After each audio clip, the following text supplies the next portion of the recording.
Olivier Delamarche, bonjour. Bonjour Olivier. Cédric. Associé gérant chez Platinum Gestion.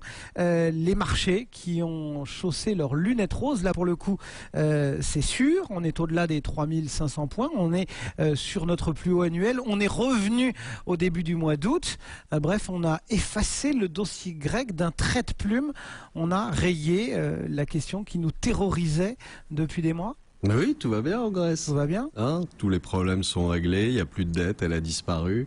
Comment expliquer tout va bien. Vous allez revenir une fois de plus, entre guillemets, sur le moral de Poisson Rouge? Oui, je l'explique parce que vous avez 95% des gens de marché, des analystes, etc., qui connaissent absolument rien à la macroéconomie. Donc voilà, ils n'ont pas de scénario, si vous voulez. C'est-à-dire qu'ils n'ont pas un directeur. En clair, on fait un coup aujourd'hui. On leur donne une bonne nouvelle, ils sont contents, ça les amuse 2 jours, et puis après, malheureusement, ils sont rattrapés par la vérité. C'est beaucoup plus facile, vous savez, de faire l'analyse d'une société. Vous savez ce qu'elle vend, donc c'est pas très compliqué. Vous allez voir le dirigeant, il vous raconte que tout va bien et donc la vie est belle et vous dites finalement elle est peut-être sous-valorisée et vous l'achetez. Et puis quand elle baisse, vous dites bah oui mais elle est sous-valorisée, etc. Donc c'est assez facile comme boulot. Savoir ce qui va se passer en macroéconomie, c'est un petit peu plus compliqué. Donc évidemment, ils s'y risquent pas. Et voilà. Mais aujourd'hui, vous n'avez strictement rien de réglé au niveau de la Grèce. Vous n'avez strictement rien de réglé au niveau des États-Unis. J'entendais tout à l'heure. La question était de savoir s'il allait y avoir un QE3 ou pas de QE3, etc. Vous avez une des questions effectivement qui sera a priori. En fait, il y a aucune question. Vous avez les États-Unis qui hier soir ont affiché un déficit budgétaire record, 231 milliards de dollars. Vous avez au même moment les Japonais qui ont indiqué qu'ils allaient acheter des obligations d'État chinoises. On se demande avec quoi d'ailleurs, parce qu'ils ont bien d'autres problèmes que ça. Mais aujourd'hui, vous n'avez plus un seul acheteur de trésoreries américains hors Bernanke. Donc il va bien falloir, puisqu'ils sont bien décidés à ne faire absolument aucun effort pour rembourser leurs dettes, ou pour en tout cas dépenser moins, il va bien falloir que quelqu'un les achète, ces trésoreries américaines. Et qui va les acheter?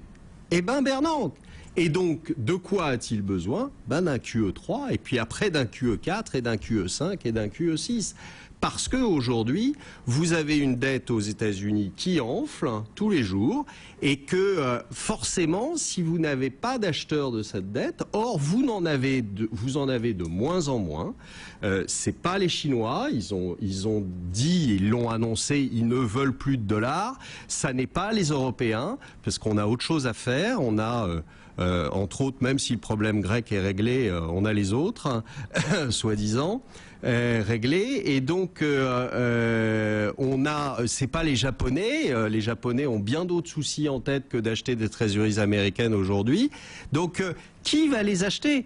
Et donc il n'y a même pas de question à se poser. C'est toujours, on essaie toujours de faire croire que les problèmes se règlent les uns après les autres et que on essaie de se faire peur quelques jours avant les réunions en disant mais qu'est-ce qui va se passer? Non, il n'y a pas de question. Aujourd'hui, Olivier, quelle zone aurait-on envie de regarder? On sait que l'Europe, en tout cas on imagine et on comprend bien que l'Europe est loin d'être sortie de l'ornière. On voit que les États-Unis sont, selon votre analyse, là où ils en sont. On a vu que la Chine avait et des perspectives de croissance abaissées et un déficit commercial qui était bien présent.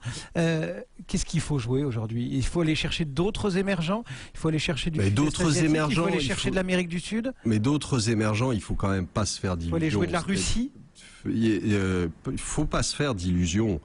les émergents aujourd'hui n'ont pas en interne la demande nécessaire à leur propre croissance. Donc les émergents dépendent de la croissance des pays occidentaux, des États-Unis, de l'Europe, etc. C'est ce qui se passe en Chine aussi. Souvenez-vous de cette fameuse théorie de 2008 du découplage qui a été un flop total. Pourquoi ? Parce que vous avez la croissance de ces pays-là aujourd'hui dépend encore, alors peut-être pas pour les 20 prochaines années, mais aujourd'hui et demain dépendent encore de la croissance qu'il y a aux États-Unis, de la croissance qu'il y a en Europe. Et donc à partir de ce moment-là, si vous pensez comme moi que l'Europe est en récession et que les États-Unis ne vont pas tarder à y être, il n'y a pas de quoi chausser ses bottes. Il n'y a pas de quoi chausser ses bottes de 7 lieues et aller acheter des pays émergents qui ne tiendront pas, comme les autres. Donc c'est pas ça la solution. Eh bien, en tout cas, pour le moment, et ce matin, les marchés, eux, ne croient pas à tout cela et ils gagnent 1,13%. Merci beaucoup, Olivier Delamarche, donc associé gérant chez Platinium Gestion et un